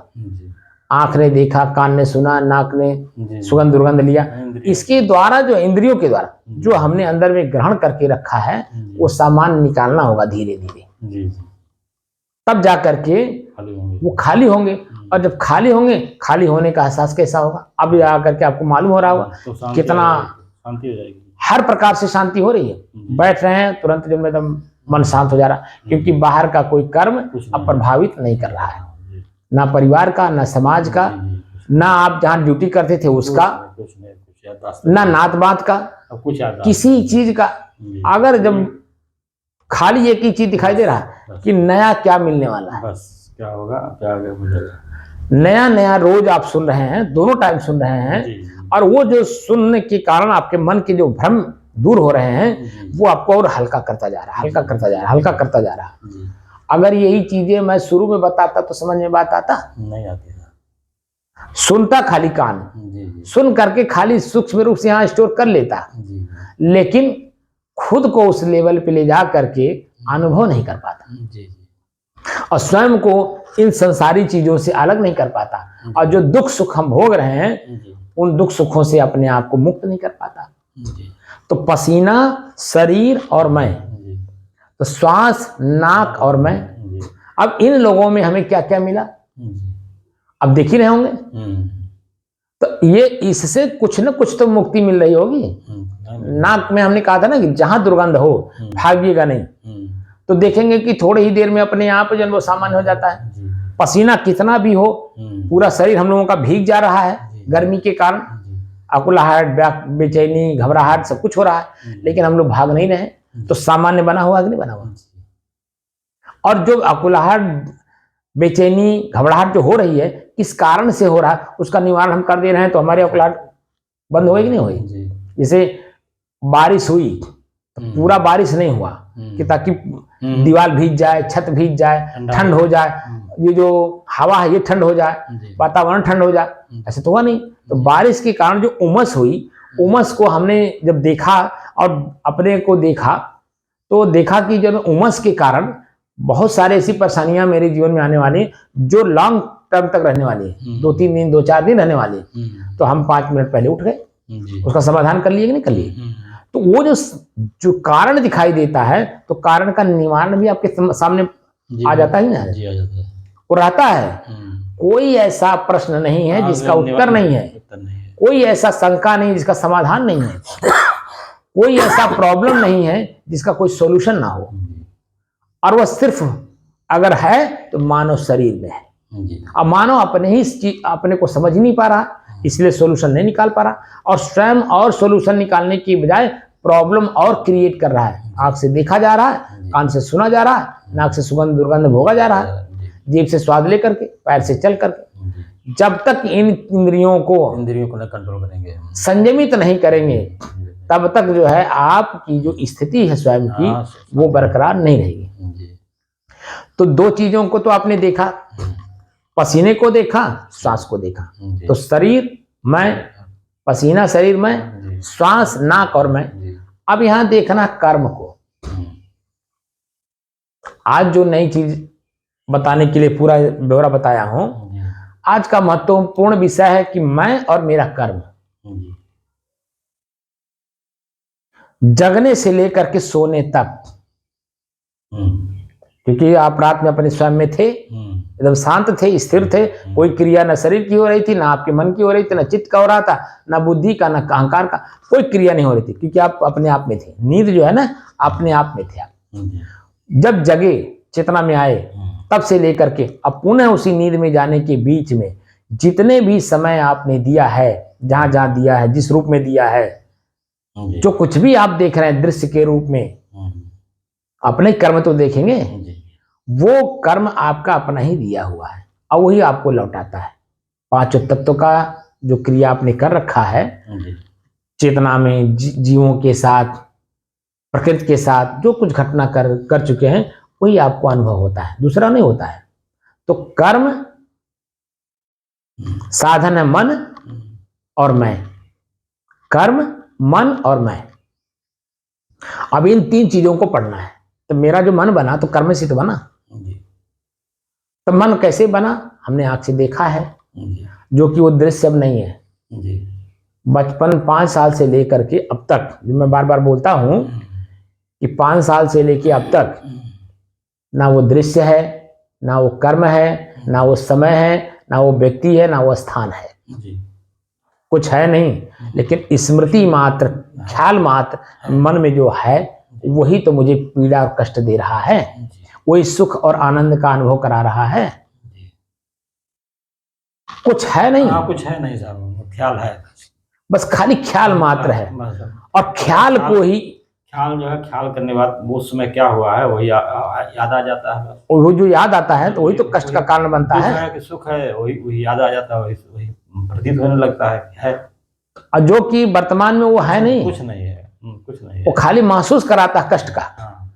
और जो कि कर्म, उस समय जो कष्ट हुआ था वही याद दिला देता, वर्तमान में दिला देता, और वर्तमान में शरीर में होने भी लगता है जी, होने लगता है, वही परेशानी करा देता है।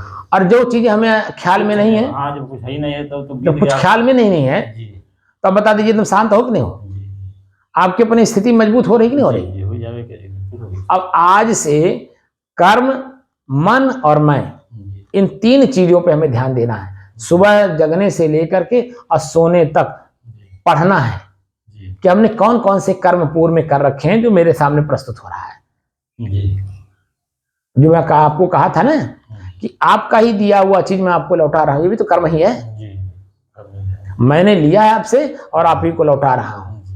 और आपको ये सुनना है, जानना अपने आप में, मैंने इनको दिया है, मैं भूल गया हूं, लेकिन मुझे एक ख्याल करा रहे हैं, तब आपको कष्ट नहीं होगा। मैं जो शब्द बोलता हूं उस शब्द में आपको कष्ट नहीं महसूस होगा, क्योंकि आपको महसूस हो जाएगा कि बीच बीच में जो मुझे कष्ट महसूस हो रहा है, ये मेरा ही दिया हुआ है, मुझे लौटा रहे हैं।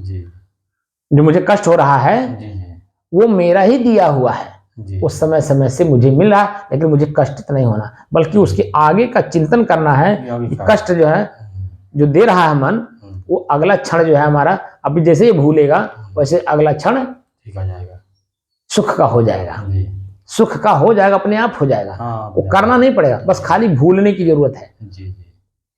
929 दिनों में आपने खुद अनुभव किया होगा कि मेरे मुंह से जो जो शब्द निकले होंगे, कई बार आपको कई तरह के पीड़ा दिए होंगे, लेकिन मैं अपने जो क्रिया है उस क्रिया को रोका नहीं, जो हुआ सो होने दिया, क्योंकि वो आप ही का दिया हुआ था। जो समय समय से आपने हमको कभी कभी दिया होगा, वो वही चीजें मैं आपको लौटाया हूं, वो कुछ दूसरा नहीं लौटाया हूं। लेकिन मैं भी लगन, मेरे अंदर में भी लगन था आपसे सीखने का। तो सीखते सीखते वो चीजों को मैंने नजरअंदाज करता रहा। जैसे आप नजरअंदाज करते हैं वैसे मैं भी नजरअंदाज करता रहा, लेकिन आपसे सीखता रहा। जैसे मैं कई बार बताया ना कि वहाँ हरिद्वार में जो महात्मा, शुरुआती दौर में मैंने बताया भी था कि महात्मा जी के पास जब मैं गया तो उन्होंने भगा दिया, 6 महीने तक भगाते रहे और यही कहते रहे तू कबीर पंथिया के क्या जरूरत है यहाँ पे, जा भजन गा, भजन गा के लोगों को चिता, ये तेरे बस का तो कहाँ है। बैठने नहीं देते थे। लेकिन जब जान गए कि नहीं इसके अंदर में कुछ दृढ़ता है, कुछ जानने की ललक है, और मैं जब जाना नहीं छोड़ा तो उनके अंदर में प्रश्न उठा होगा ना, मतलब क्या बात है, कोई कारण होगा।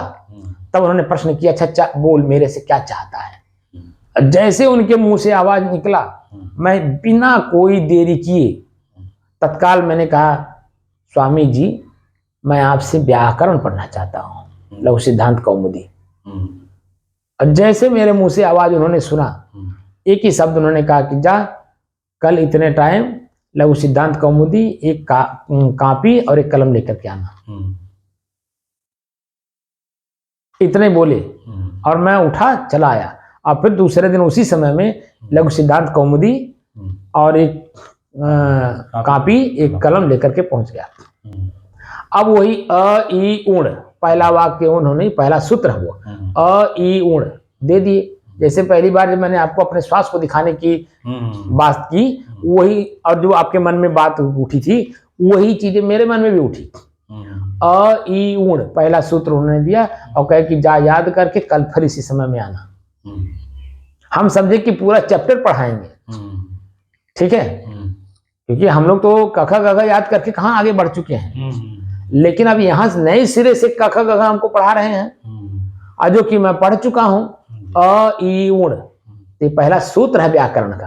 अगर वो रटेंगे नहीं दिमाग में, पूरी जुबान पे दिमाग में हर जगह वो स्थिर नहीं होगा, आपके मन में जो कल्पना है वो स्थिर नहीं होगा, पढ़ने की ललक कैसे बढ़ेगी। देखिए वो कितने चतुर थे। जैसे मैं चतुराई के साथ आप लोगों के यहाँ लाया, ये चतुराई मैंने उन्हीं से सीखा है। अंदर में विश्लेषण किया जाता है ना कि आखिर ये 24 घंटे के लिए क्यों दिए, खाली 3 शब्द अ ई उण, और वो एक सूत्र है अ ई उण। व्याकरण का पहला सूत्र है अ ई उण, और 24 घंटा रटो इसको। अब जो कि याद करके सुनाने में ज्यादा से ज्यादा 5 मिनट लगेगा। अ ई उण अ ई उण अ ई उण अ ई उण, जैसे 5 मिनट रटे, अब जबान पे अपने आप आ जाएगा, अब मन पे भी वही बात रहेगा अ ई उण अ ई उण अ ई उण। लेकिन 24 घंटे का समय उन्होंने क्यों दिया, ये प्रश्न। तो मैं वही बात जो आपने हल्का लेकर के मन में मस्तिष्क में कि अपने श्वास को देखो, मैंने कहा था ना अपने श्वास को देखो, तो जो प्रथम बार आपके मन में उत्पन्न हुआ होगा वही भाषा हमारे मन में भी उत्पन्न हुई। कैसे गुरु हैं, 24 घंटा एक चीज रटो, हम खाना बनाएंगे, आटा सानेंगे, सब्जी काटेंगे, पानी भरेंगे, कपड़ा धोएंगे, क्या करेंगे, ये बैठ कर खाली रटवे करेंगे, बोलिए। तो उनका कहने का देखिए, जो वास्तविक स्थिति में रहते हैं वो आपको मुंह से बोल, जैसे मैं मुंह से बोल करके समझा रहा हूं ऐसे नहीं बोलते हैं। वह स्वयं आपने को उस लेवल पे आने के लिए समय लगाओ तो अपने आप समझ जाओगे। समझदारी बढ़ाने के लिए सिर्फ बोलते हैं। तो पहले के लोगों में समझदारी था, क्योंकि वो स्कूल के विद्या नहीं पढ़े थे, लेकिन अपनी विद्या तो पढ़े थे, वो तो जानते थे, कड़ी विद्या पढ़े थे, कड़ी विद्या तो थी। इसलिए जो पुराने लोग इस बात को कभी भी जिक्र नहीं करते थे कि आप पूरा 1 दिन बता दें।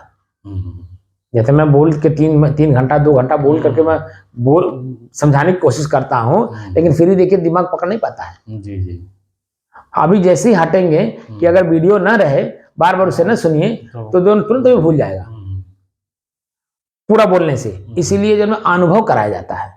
ये तो वीडियो में होने की वजह से मैं इतना ज्यादा बोल दे रहा हूँ, लेकिन अगर आपके अंदर में स्थिरता ना होती तो आप भी नहीं समझ पाते जो अभी आज मैं बोल रहा हूँ। तो वो जो उनकी बात थी वो यही था कि चलते उठते बैठते सोते जागते हर समय आपका अ ई उण अ ई उण अ ई उण अ ई उण, उसमें तुम रमो।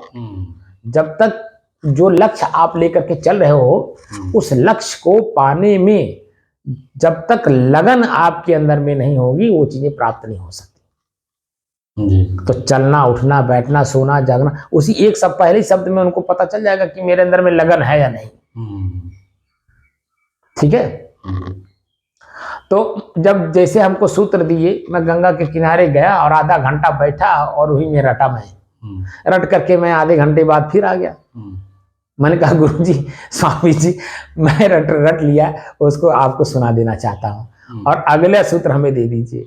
तो वहीं पे उन्होंने कहा कि 24 घंटा तक रटो से, कल इतने जितने समय आए थे ना उतने ही समय कल आना, अन्यथा मत आना।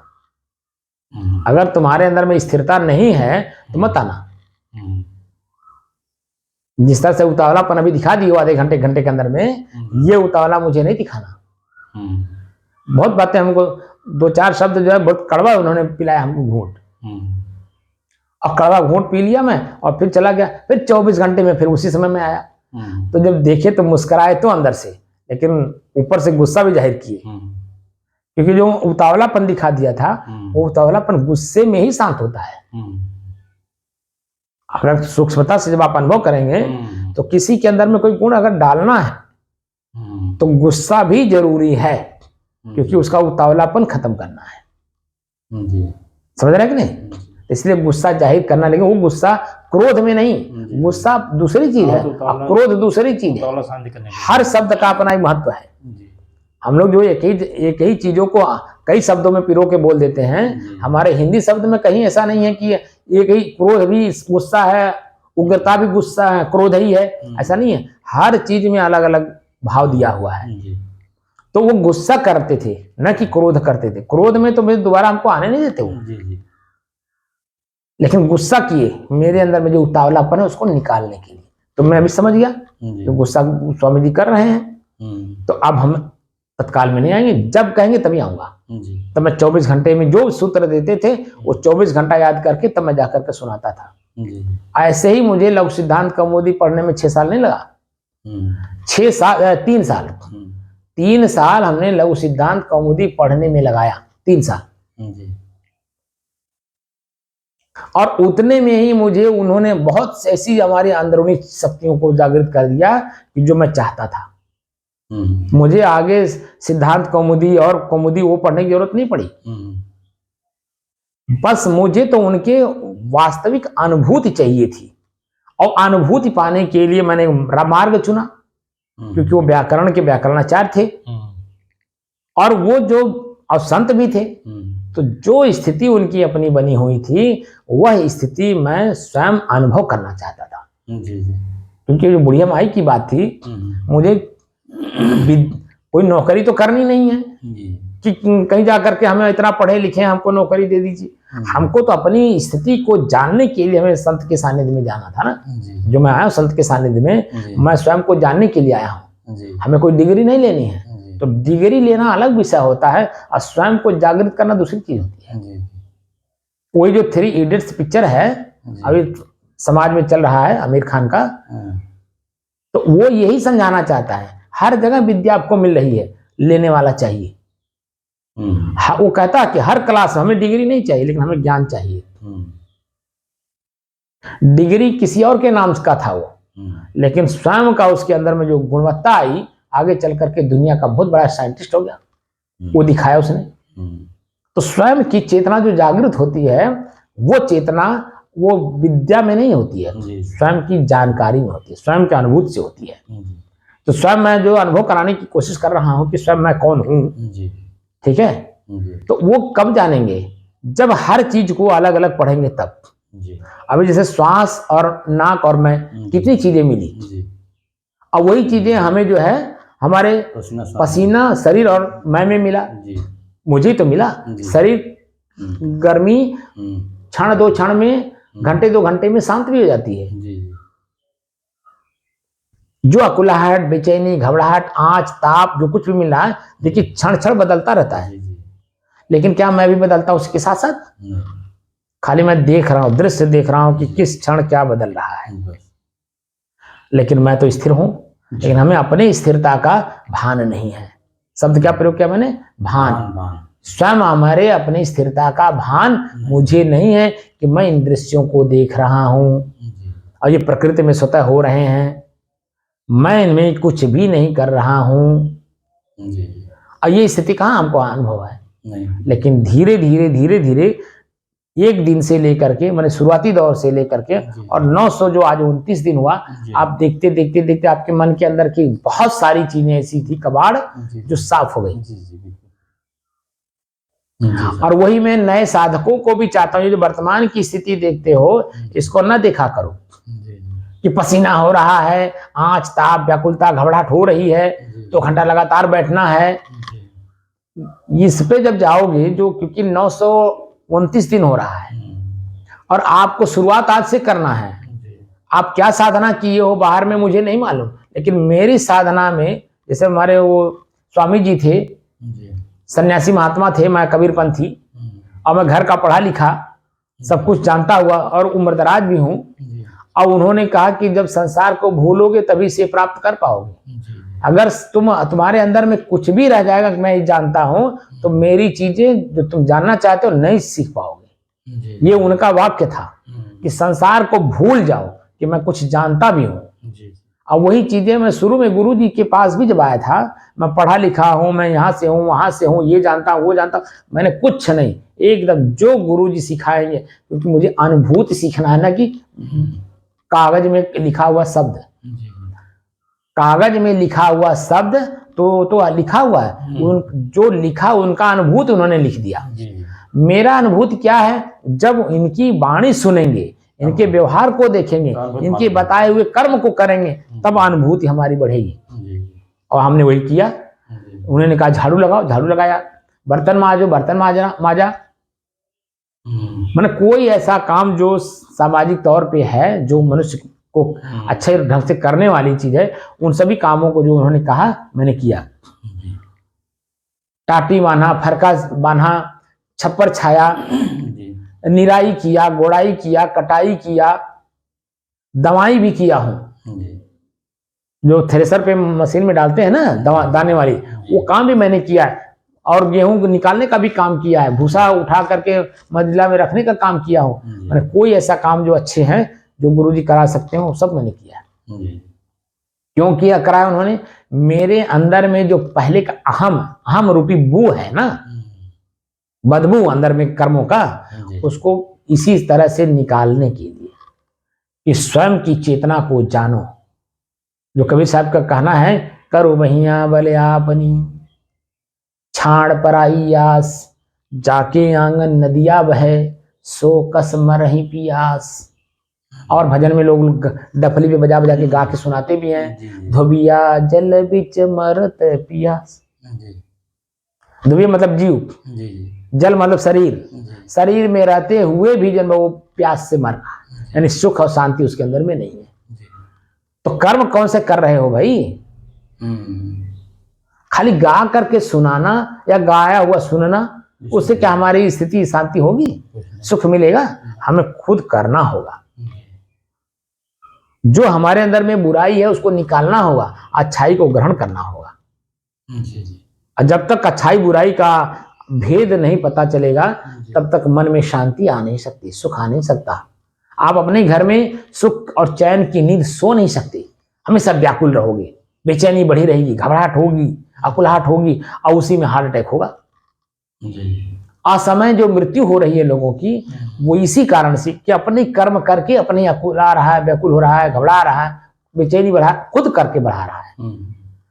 और खुद ही जन्म में हमें उसका निराकरण भी करना होगा, चाहे आज कर लीजिए और चाहे 1,00,000 करोड़ जन्म आप मनुष्य का ही लेकर के करिए, तो क्यों ना हम आज ही कर लें? हमें आगे अलग जन्म लेने की जरूरत क्या है? हम आज ही जब आपसे क्षमा मांग करके उस कर्म से मुक्त हो सकते हैं। मान लिया हमने आपको गाली दिया और हमें एहसास हुआ कि हमारे शब्द की वजह से उनको कष्ट हुआ, तो क्यों ना हम ऐसे शब्द का प्रयोग करें कि जिसमें आपको शांति मिले, कष्ट जो महसूस हो रहा था आपको, वो कष्ट मिट जाए। तो मैं भैया, काका, दादा, भाई, जो भी आप लगते हो, भले हम साथ में तो क्या हुआ, लेकिन मेरे शब्द की वजह से आपको कष्ट हुआ। कबीर साहब क्या कहते हैं, साधु भया तो क्या भया। हमको डांट रहे कि नहीं डांट रहे? हमारे जो पंथ परंपरा के प्रमुख आचार्य हैं वो कबीर हैं, साफ साफ मुझे डांट रहे हैं कि साधु भया तो क्या भया, तुम साधु हो गए तो क्या हुआ भाई? बोले ना ही विचार और हते पराई आत्मा, जीभ बांध तलवार, जीभ में तलवार बांध रखे हो। कष्ट देने का मतलब क्या हुआ? जीभ पर तलवार बांध करके आपने प्रयोग कर दिया, सामने वाले को कष्ट हो गया, मानसिक कष्ट हुआ कि नहीं हुआ? शब्द कान सुना, मन को गया और मन आपका कष्टित हुआ। तो अपनी जबान को फिर काटो, अपनी जबान को अपने से काटो। कैसे काटोगे?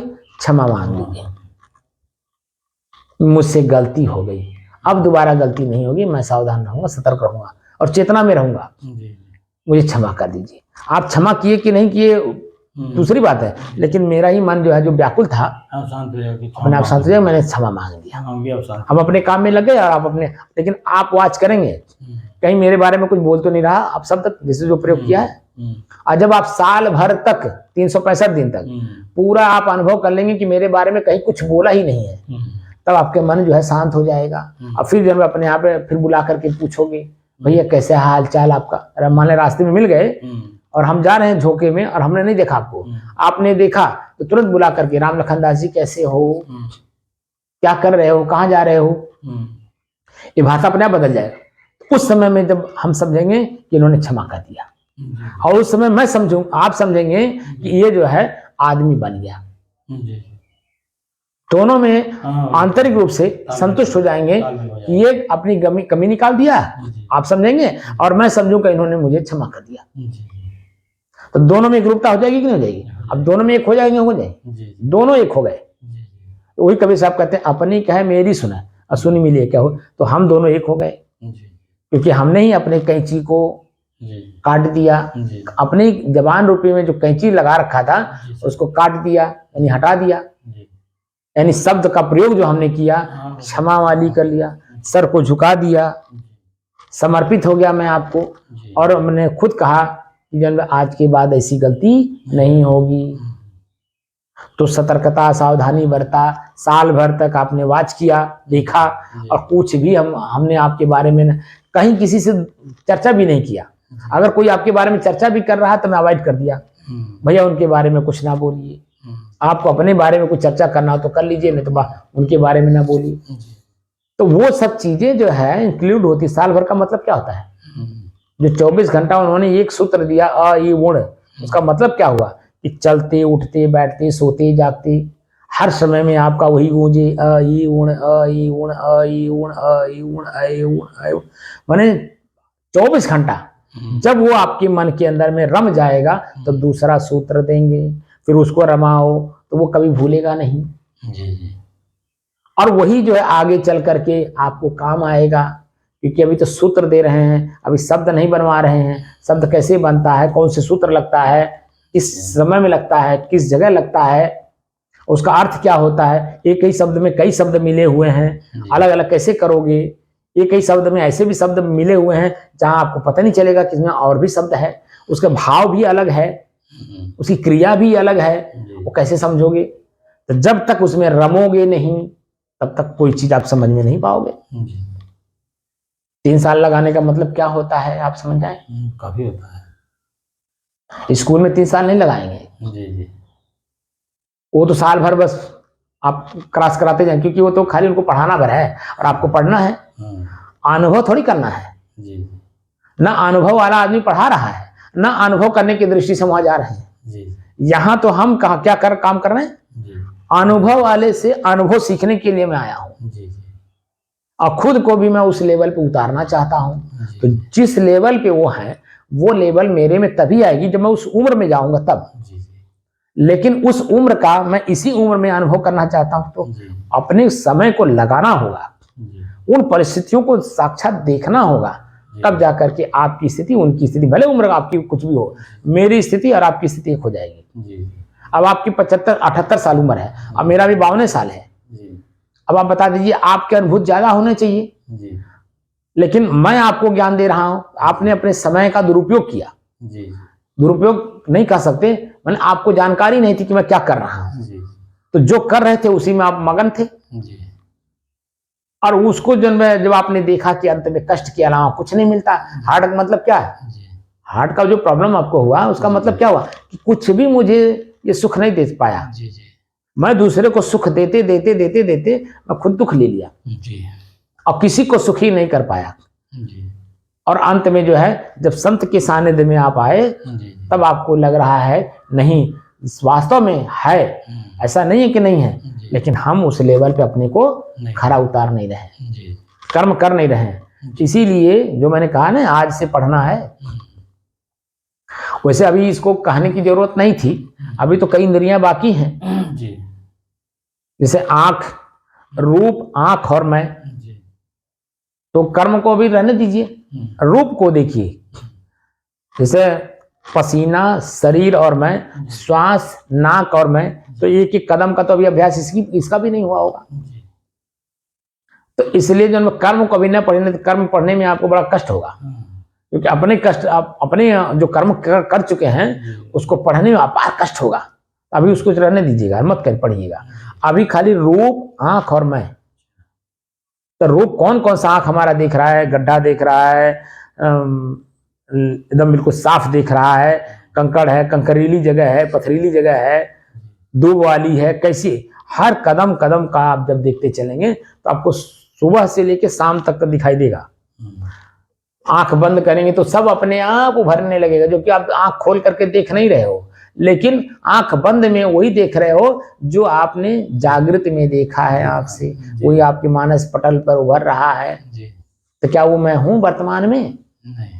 क्या मैं चल रहा हूं? क्या मैं मेरा आंख देख रहा है? नहीं। तो अपने आप वो दिखाई देना, जो दृश्य दिखाई देगा ना रूप, वो अपने आप शांत हो जाएगा और 2 मिनट भी नहीं लगेगा मन की शांति को आते ही, और आपकी स्थिति अपने आप मजबूत हो जाएगी, यानी सुख की नींद आ जाएगी। तो अभी आप खाली कर्म को मत देखिएगा, अभी खाली रूप, आंख और मैं। अभी तो हमने देखा, पहले देखा श्वास, नाक और मैं, दूसरा देखा पसीना, शरीर में, उसमें जो अकुलाहट, घबराहट, बेचैनी, ताप, दुख, आंच जो कुछ भी मिला उसको हम देख करके हमने परिपक्व कर लिया, शांत हो गए। अब हमारी रेगुलर की स्थिति आ गई। अब जो रेगुलर में जो असामान्य स्थिति पैदा होगा वो कारण होगा, तो कारण का निवारण भी होगा। जैसे 2 दिन पहले जो असामान्य स्थिति आई थी उसका कारण था बारिश। अब बारिश थी हल्की, मौसमी बारिश थी नहीं, मौसमी मतलब अब मौसम तो आ ही रहा है, लेकिन मंडली बारिश नहीं था जो 24 घंटा लगातार हो, मानसून वाली। तो मानसून वाली बारिश तो थी नहीं, वो हल्का फुल्का बदल रहा होगा, बरसात दिया, और वो जो दीवार गर्म थी उसमें जो है वो उमस पैदा कर दिया, और उस उमस के कारण जो है हम लोगों को बेचैनी, व्याकुलता, घबराहट हो रही थी, जो आंच लग रहा था और जिसमें खुजली भी होना शुरू हो गई, और जो वो दाने जो स्वार्म हो गए थे हमारे शरीर में, वो खाली उमस के कारण था। तो उसका हमने क्या किया, निराकरण कर दिया, 5 मिनट पहले उठ करके चले गए। तो जो बेचैनी, व्याकुलता, घबराहट, खजुलाहट, दाने जो कुछ भी हो रहा था वो देखिए तत्काल प्रभाव से हमने उसका निराकरण कर लिया कि बाहर निकल गया। अब बाहर निकल जाने से अभी देखिए 3-4 दिन का जो प्रॉब्लम आने वाला था उससे निजात मिल गया। तो जो कार्य दिखाई देगा उसके पीछे कारण भी दिखाई देगा, और कारण का तत्काल निवारण ये मनुष्य ने ही किया है। ये पंखा लगाया, एसी लगाया, कूलर लगाया, जो कुछ भी लगाया ये मनुष्य ने निवारण किया है। क्योंकि आपने देखा होगा पूर्व में बहुत सारे ऐसे रोग हुए जहां पूरा समाज ही जन्म साफ हो जा रहा था। लोग गांव छोड़ करके भाग जाते थे, गांव के गांव साफ हो जाते थे, हैजा वगैरह पड़ता था। हाँ, तो एक गर्मी के कारण ही तो था, गर्मी के मौसम में होता था, क्या और कौन मौसम में होता था? गर्मी में होता था। तो गर्मी का निराकरण किया कि नहीं किया? और देखिए गांव के गांव पूरा बस गए कि नहीं बस गए, बल्कि और उस शहर बसता जा रहा है। जहां 2, 4, 10 घर थे अब वहां 100 घर हो गए, 500 घर हो गए, 1000 घर हो गए, पूरा शहर बस गया। तो बिजली, पानी, सड़क, वो सारी व्यवस्था कौन कर रहा है? मनुष्य ही कर रहा है, मनुष्य के उपयोग के लिए। तो इसलिए समय समय से जो भी कार्य हो रहा है उसके कारण देखा जाता है, और कार्य का निराकरण कारण के निराकरण करने से हो जाता है। तो हमने जो व्याकुलता देखा वो कारण था, यानी कार्य था, और कारण क्या था? उमस थी। उमस को हमने जो बाहर जाते ही हमारा उमस खत्म हो गया। जो बेचैनी व्याकुलता इस कारण हो रही थी सही हो उसका निराकरण हो गया।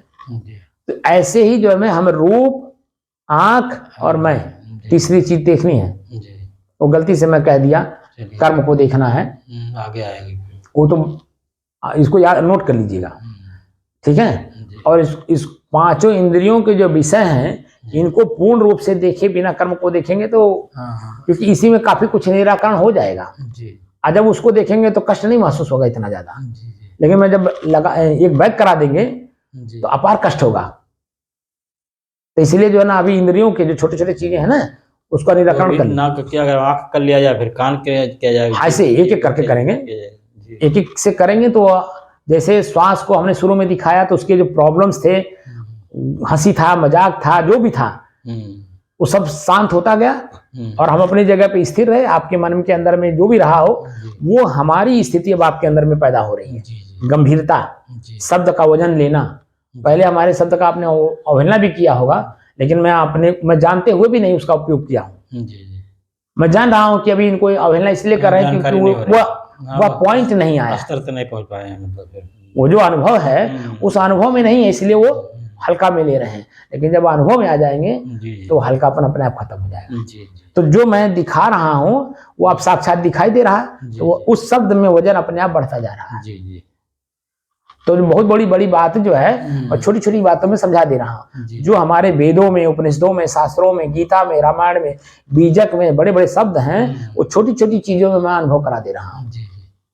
क्योंकि उस भाषा में जब हम बोलेंगे तो आप पकड़ नहीं पाएंगे, क्योंकि वो क्षमता आपके अंदर में नहीं, क्योंकि आपने संस्कृत पढ़ा नहीं है। और जब संस्कृत पढ़े नहीं है, उस शब्द को जाने नहीं है, शब्द एक ही चीज के कई शब्द लिखे जाते हैं। जैसे पानी है तो जल भी है, नीर भी है, वाटर भी है, आब भी है, पानी भी है, कई शब्द है ना। जल एक है, पानी एक है, लेकिन उसके नाम अनेक है। ऐसे ही जो चीजें हम अनुभव करना चाहते हैं वो एक ही है, लेकिन शब्द उसके अलग अलग हैं। कोई अंग्रेजी में बोला, कोई उर्दू में बोला, कोई फारसी में बोला, कोई हिंदी में बोला, कोई संस्कृत में बोला, कोई पाली भाषा में बोला, ठीक है। समय समय से वो उतरना पड़ता है समझाने के लिए, लेकिन वेद जो हमारा है वो उस समय का अपना भाषा है, वो कोई भाषा नहीं है अलग से, उस समय का अपना भाषा है। जो समाज में भाषा चल रहा था उसी भाषा में हमारे ऋषि संत महात्मा समाज के सामने प्रस्तुत किए कि तुम भी देखो, तुम भी जानो, और देख जान समझ करके अपने जीवन में जो दुख है उसे निकालने का प्रयास करो। सुख अपने आप आ जाएगा। सुख को लाना नहीं है, बस जिसके कारण से आपको दुख हो रहा है उस कारण का निवारण कर दो, अपना दुख सुख आ जाएगा, अपने आप आ जाएगा। तो मैं खुद ही अपना कर्म करके दुख भोग रहा हूँ। हाँ, कर्म में दुख है, कर्म करके दुख होगा, तो कर्म करना ही बंद कर दीजिए, बस दुख खत्म हो जाएगा। जब कर्म करेंगे ही नहीं, दुख पैदा नहीं। जैसे कल मैं अंगुली फोड़ रहा था तो कर्म कर रहा था, अब कर्म हम करेंगे ही नहीं तो जो यहाँ की हड्डी खसकी है पैर की, कहाँ खसकेगी? ना हम कर्म किए होते ना हमें पीड़ा हुई होती। 12 घंटे तक जो मेरी शरीर की स्थिति थी, 12 घंटे कहाँ, हाँ 12-15 घंटा, मैंने शाम को रात में 10 बजे से पीड़ा शुरू हुआ था, और सवेरे जब मैं देखिए वो क्या बज रहा था जब वो आया शिवकांत, वो 9 साढ़े 9 बजे आया, 10 बजे के आसपास, तो 12 घंटा हुआ कि नहीं हुआ? और जब वो आया है, और कष्ट तो मुझे हो ही रहा था, और फिर भी कष्ट और दे दिया उसने, क्या क्या खींच दिया, और कष्ट हो रहा था और धट से बैठा दिया, जैसे वो सब किया, और मतलब पीड़ा में भी पीड़ा हुआ, लेकिन जैसे खट से आवाज किया बैठ गया तो पीड़ा अपने आप खत्म हो गया। वही सीमा होती है, सीमा के बाहर जाओगे तो जा ही नहीं पाओगे पहली बात, क्योंकि प्रकृति का अपना नियम है, उसी नियम के तहत बांधा रहेगा। तो अपार कष्ट हो रहा था तो उसी में और थोड़ा सा कष्ट दे दिया, उसने उठा के पटक दिया, जैसे पटका फिट हो गया अपने आप। तो जो कष्ट हमें मालूम हो रहा था 5 मिनट में एकदम सामान्य हो गया। बस जो अपना स्थान छोड़ा था ना हड्डी, अपने स्थान पे आ गया, बस वही करना है। जो मैं हूं अपना स्थान छोड़ा हूं, अपने स्थान में हम अपने आप को, जैसे हड्डी को अपने स्थान पे करके पीड़ा खत्म कर दिए, ऐसे मैं को अपने स्थान पे स्थित कर लेंगे, सारा कष्ट, दुख, पीड़ा, आनंद, परमानंद सब खत्म हो जाएगा, और आपकी स्थिति अपनी बन जाएगी, एकदम सामान्य हो जाएगी, और हमेशा के लिए हो जाएगी। ये नहीं कि जन्म खाली 2-4 दिन के लिए, जैसे उसने बैठाया तो देखिए 24 घंटा हो गया, 24 घंटा होने वाला है, अभी हुआ नहीं है, लेकिन अब दर्द नहीं है। पैर देखिए सूजन भले है लेकिन दर्द नहीं है इसमें, कहीं नहीं है, भले हम उंगलियों खींच दें तब वो नहीं तो खींचिए ना ज़्यादा। नहीं, वो नहीं कर रहा हूँ, मैंने बता रहा हूँ कि वो, क्योंकि मैं बताने का मतलब हड्डी जब बैठ गई तो दिक्कत नहीं है, तो अब कोई दर्द नहीं हो रहा है। दर्द नहीं होगा। अब वैसे मैं चल नहीं पा रहा था, एक कदम, अब देखिए कल सुबह मैं आ ही नहीं पाया, आपको मैंने कहा ना कि आप जाइए आज बैठिए, मैं नहीं आ पाऊंगा, क्योंकि मैं एक कदम भी नहीं चल पा रहा था, इतना पीड़ा दे रहा था, क्योंकि हड्डी जो है अपना स्थान छोड़ दिया था। ऐसे मैं अपना स्थान छोड़ करके जो मैं पीड़ित हूँ समाज में, और जब अपने स्थान पे मैं स्थिर हो जाऊंगा तब फिर क्या होगा, शांत हो जाएंगे फिर। सारा कष्ट पीड़ा दुख जो कुछ भी शब्द का प्रयोग करेंगे सब शांत हो जाएंगे। न अच्छे के रूप में शब्द का प्रयोग होगा, ना बुरे के रूप में प्रयोग होगा, बिल्कुल एकदम शांत। तो बात समझ में आ गई ना। 7:10 हो गया, तो 5 मिनट बैठ लिया जाए जी। तो हमको क्या करना है, रूप आंख और मैं का अभ्यास करना है। अभी तक ले जो भी हमने किया, पहले श्वास को देखा, श्वास में बहुत सारी चीजों को देखा, मन के अंदर में जो उतावलीपन था, व्याकुलता थी, घबराहट था, घबराहट था, बेचैनी थी, सब कुछ शांत हमने श्वास पे किया पहले। फिर उसके बाद श्वास नाक और मैं को दिखाया, उसके बाद दिखाया पसीना शरीर और मैं। अब क्या देखना है, रूप आंख और मैं। तो परग परग पे चल करके करना है जी। और 24 घंटे का अभ्यास होनी चाहिए। अभी तक ले आपका 24 घंटे का अभ्यास किसी चीज में हो नहीं पा रहा है, फिर भी मैं बता दे रहा हूं, लेकिन इसमें जो है 24 घंटे का ही अनुभव होना चाहिए, तभी वो स्थिरता मजबूती के साथ होती है। हमारी जो स्थिति बनती है अपनी, वो 24 घंटे का जब तक परिपूर्णता नहीं आएगी तब तक हमारे अपने आप में फिट नहीं होगा। जैसे हड्डी निकल गई, कष्ट दे रहा है, ऐसे मैं अपने आप से निकला हुआ हूँ, तभी तो कष्ट झेल रहा हूँ। जैसे आप अपने घर जब छोड़ते हैं, बाहर हर जगह देखिए आप सतर्क रहते हैं, क्योंकि मैं अपने घर नहीं हूँ, अपने गांव में नहीं हूँ, अपने जिले पे नहीं हूँ, अपने प्रदेश में नहीं हूँ, अपने देश में नहीं हूँ। तो वहां का जो कल्चर है वर्तमान का, वो सब कुछ आपका मन ऑब्जर्व करता है, और फिर सुखी सुखी वहां भोगता है सुख का, और फिर सुखी सुखी अपने घर भी लौट आता है। लेकिन जैसे ही अपने घर की सुधि को भूला और वर्तमान की स्थिति को देखा और वहां कुछ भी क्रिया मनमानी कर दिया, तो कष्ट भी वहीं होता है। लेकिन अगर सतर्क है, सावधान है, तो कुछ नहीं होगा। और जैसे ही अपने घर में लौटे तो बाहर के जितने नीति नियम लोगों ने अपना बना रखा था, सबसे मुक्त हो गए कि नहीं हुए, क्योंकि अपने घर आ गए। और जिस प्रदेश में, जिस देश में, जिस प्रदेश में, जिस जिले में, जिस मंडल में, जिस जिले में और जिस तहसील में मेरा घर है, वहां का नियम हमें पालन करना है। और जिस गांव में मेरा घर है, उस गांव का नियम पालन करना है। जिस घर में हूं वो भी एक परिवार है, उस परिवार का नियम पालन करना है, तो मैं सुखी हमेशा रहूंगा। लेकिन अगर मैं जरा सा भी नीति नियम विरुद्ध काम किया तो अपने घर ही में हम अवहेलना के पात्र हो जाएंगे, बाहर तो छोड़िए। तो ये शरीर ही मेरा घर है, इसी में मैं अवहेलना का पात्र बना हूं। ये हमारे जो मेंबर है ना, आंख नाक कान हाथ पैर, ये सब हमें अवहेलना का पात्र बना रखे हैं, क्योंकि मैं अपने में स्थिर नहीं हूं। ठीक है ना। तो धीरे धीरे सब कुछ समझ में आ जाएगा, बस ये कि चलते रहिए।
साहिब साहिब बंदगी साहिब साहिब बंद कर दिए।